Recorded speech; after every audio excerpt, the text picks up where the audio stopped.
Welcome to my home bar. All around me, you're going to see some of the best examples of adult beverages. Whiskeys, rums, gins, liqueurs, amaros. These make up the products that comprise the world's most famous cocktails. However, I cannot make a cocktail with what you see behind me. It's only part of the equation. These are the four elements that it takes to make a cocktail, and I promise you, your cocktail is nothing without all four of these. The cocktail was first defined in 1806 in a New York newspaper, and it was defined as any stimulating combination of a spirit, sugar, bitters, and water. Number one, spirit. We know what that is. Our spirit is our main liquor. In this case, bourbon. American whiskey, namely bourbon, is one of the most famous spirits the world over. That's going to be your base. Alcohol provides flavor and structure. The heat you feel from that booze, that's going to give your cocktail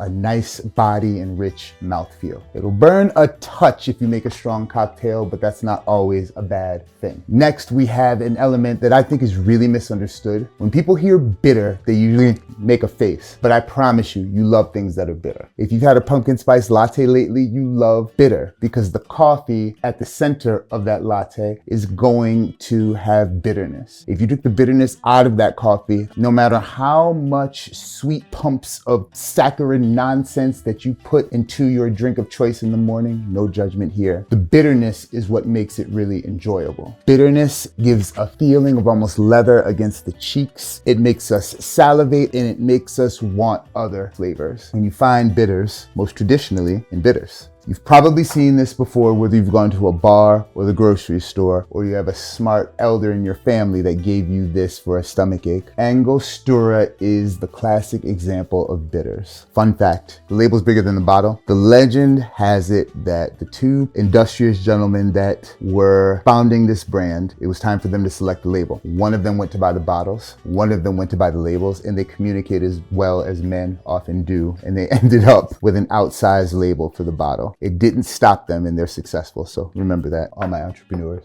Next, sweet. One of the most common orders I get for cocktails is not too sweet. They say not too sweet because in my opinion, you have to have some sweetness in your cocktail. Sugar to cocktails is like salt to food. It amplifies the other flavors that are there. My spirit has beautiful notes of vanilla and orange. And when I add sugar to my cocktail, that's going to really make those kind of come to the forefront, and they're going to make them round and burst, if you will. The example of sugar that you're going to see most employed in cocktails is going to be in the form of syrups. Here I have simple syrup, and this is so easy to make. It's 2 parts sugar to 1 part water. I've asked you this before, I'm gonna ask you again. Do not ever buy simple syrup, ever. Unless you want the added ingredient of sodium benzoate and some other really gross preservatives, you're wasting your money. Make it yourself at home. You don't even need heat. 1 part sugar, 1 part water. Shake it up, make sure it's dissolved. You have simple syrup. So, we've gone over 3 of the elements, and the last one, in my opinion, is the most important of all, and that is water. Now, does this mean I'm a sketchy bartender, I'm gonna water down your drinks? Maybe, if you're being an asshole. But what it really means is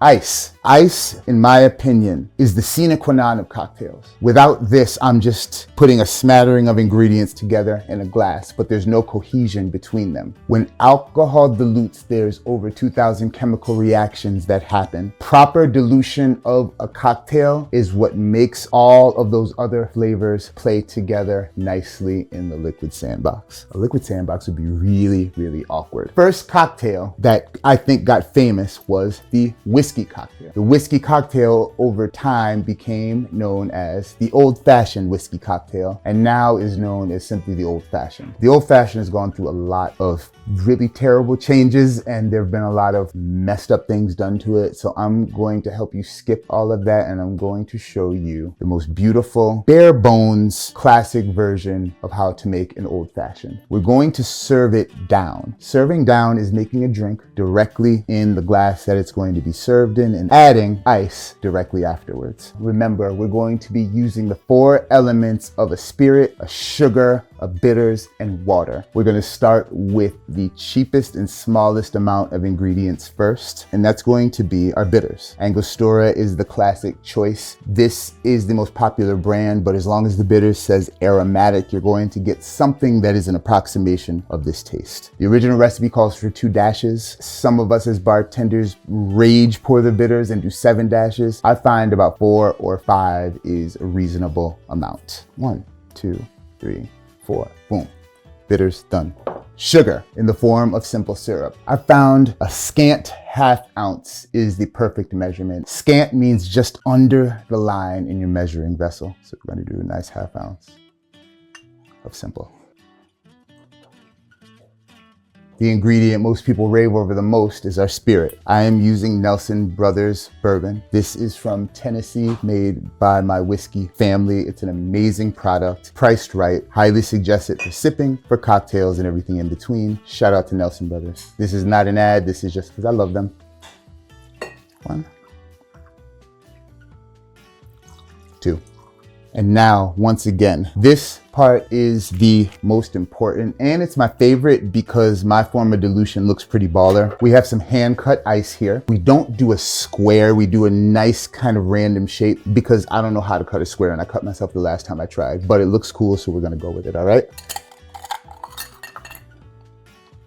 Ice is added. Are we done? We are not. To achieve the proper dilution in a cocktail, you're always going to shake or stir. When you don't have juice or kind of thick, mealy liquids, stirring is what's appropriate. If I shake this, I'm gonna bruise the whiskey, and bruising the whiskey means just introducing too much water, too much air, too many bubbles. So we're just gonna give it a perfect stir. Stirring right in the glass is dope. Anyone who is running a cocktail menu, build your boozy cocktails down right in the glass. I found when I used a mixing glass, which is traditional for this type of cocktail, it would get way too watered down. We are going to garnish with what they call a flag. We're gonna have a Luxardo cherry. Now, this right here, a lot of controversy and a lot of talk will happen over these cherries. People like to virtue signal because they've heard of them, and people like to get extra. I say give the people what they want. This is a maraschino cherry. The bright red business that you've seen before, it's got red number 5 and it's got glue and it's been bleached. That is not a maraschino cherry. This is the real deal. Put that right in the side. Some people put it on a stick. I want my guests to finish their cocktail before they eat their garnish. So unless requested, I like to just let it settle in and affect the taste of the cocktail. Last part of the garnish, orange twist, as it is known, but more recently an orange swath, because we're really not going to twist it. We're going to what we call express. We use lots of cool words in our business. Ooh, you see all that beautifulness? All of that is orange essence, and I truly tell you, right now this cocktail is one thing, and now it's another. That beautiful orange essence sprayed right over the cocktail changes its profile completely. Bartenders that are cool and too cool for school say you should discard this because you really don't need it and it doesn't need to be in glass. My guests want to see their orange swath. Am I gonna correct them, or am I gonna be smart and put it in the glass? You guessed it. Choice B. This is the old-fashioned whiskey cocktail. If you want to start making your own drinks and you want to understand other beverages, you start here. Spirit, sugar, water, and bitters. I might as well try the work here, you know? Oh, God. Yeah. And while we're here, you should learn how to taste. Tasting starts with the nose. You want to smell your drink, put it to your lip, do one smell, then get right in there. Anything that I smelled here that I thought I smelled, by the time I get here, it's going to be confirmed. Nose out, breathe that in, and then that is really beautiful. This drink makes me seem smarter than I actually am, and that is why it is my favorite. Because the alchemy that's taking place in here from the dilution and from the equal proportion of the ingredients, the spirit, the water, the sugar, the bitters, just has made something beautiful that has stood the test of time. The old-fashioned and the 4 elements that make up a cocktail. Cheers. Bam.